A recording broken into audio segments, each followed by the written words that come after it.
चंद्रकांत खगराम ने लिखा है, जब जब काम वासना पकड़े तब मूलाधार ऊर्जा अपवर्ड करने हैं तो सांसें पूरी बाहर फेंककर अंतराल में ठहरते ही रहना अपवर्ड जाना सिद्ध करेगा क्या? इनवर्ड जाना तो बॉटमलेस बकेट सिद्ध हो रही है, कुछ कहें।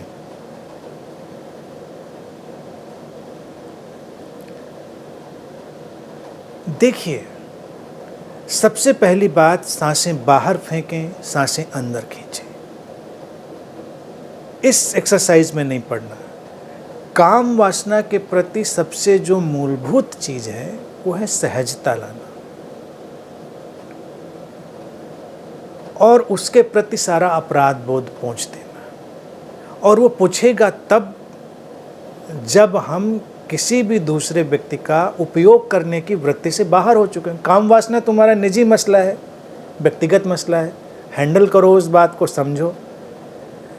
हम काम वासना को हल करना चाहते हैं दूसरे के माध्यम से। यहीं पर तो प्रकृति ने हमको उलझा के रख दिया है।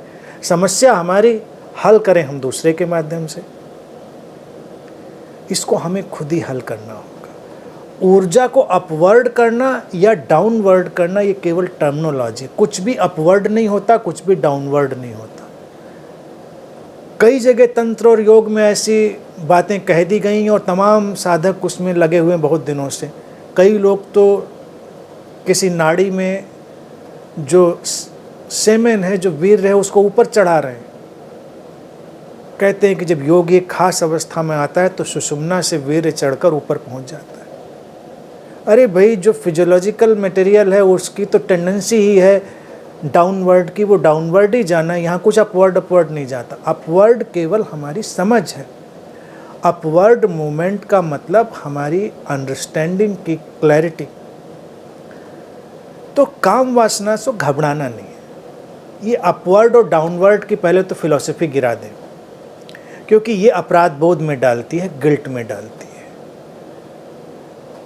तुमको भावना ने पकड़ा, तुम संबंधित हुए या नहीं हुए, या विचार में संबंधित हुए, भावना में संबंधित हुए, किसी भी तरह से, तो तुमको लगा कि ये डाउनवर्ड मूवमेंट था और ये तो गलती हुई।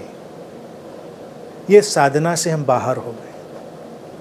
कोई अपवर्ड नहीं, कोई डाउनवर्ड नहीं। किसी भी फिजिकल एक्टिविटी, फिजिकल मूवमेंट से उसका कुछ भी बनना बिगड़ना नहीं है। मूल बात है उसके प्रति अपनी संवेदनशीलता को बढ़ाना, समझना।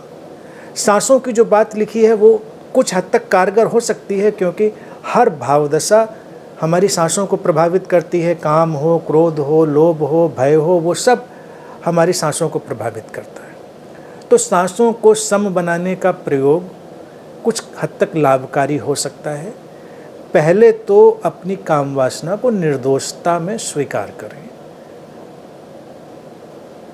बिल्कुल शिशुवत हो जाएं, अपने को दूसरे पर आरोपित ना करें, और जब संवेदनशीलता से बिना पूर्वाग्रह के अपने इस स्वाधिष्ठान के बिंदु पर अपने अटेंशन को लाएंगे, उसको समझेंगे, उसकी तरंगों को उठता हुआ देखेंगे,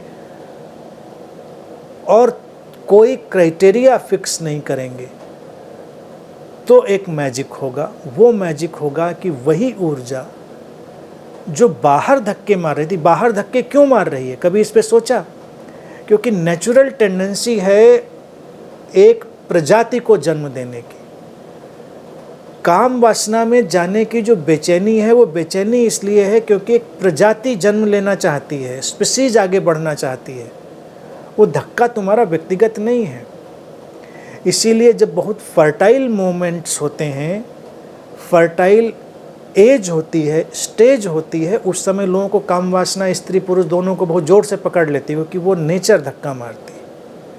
लेकिन अगर तुम उसके प्रति जागरूक होगे तो जो बाहर की तरफ भागती हुई ये संततियों को जन्म देने वाली प्रक्रिया है, वो तुमको स्वयं को जन्म देने का भी मार्ग प्रशस्त करेगी। अब स्वयं को जन्म देना भी बड़ा एम्बिगुअस मसला है, क्योंकि ये प्रश्न खड़ा होगा, क्या स्वयं को जन्म देंगे, मतलब क्या होगा स्वयं को जन्म देने में? जो काम वासना से हम तलाश रहे थे, आनंद, प्रसन्नता, ठहराव,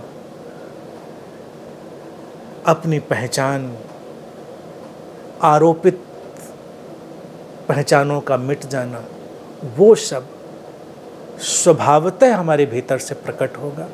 और जितना प्रकट होगा उतना ही काम वासना के प्रति जो विक्षिप्त आकर्षण है वो चला जाएगा। जो व्यक्ति जितना सहज होता है, यानी कि जिसके ऊपर जितनी प्रोजेक्टेड आइडेंटिटीज कम होती हैं, वो उतना ही उधर भागना कम कर देता है। तो मूल बात है, उसको लंबा नहीं खींचते हैं, मूल बात है बी चाइल्ड लाइक,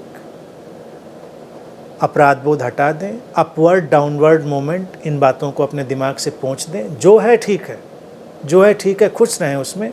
बस एक बात ध्यान रखें, आपके होने से, आपकी भावना से किसी और को चोट ना पहुँचे, बस इतना ख्याल कर लें, बाकी फिर अस्तित्व संभालेगा।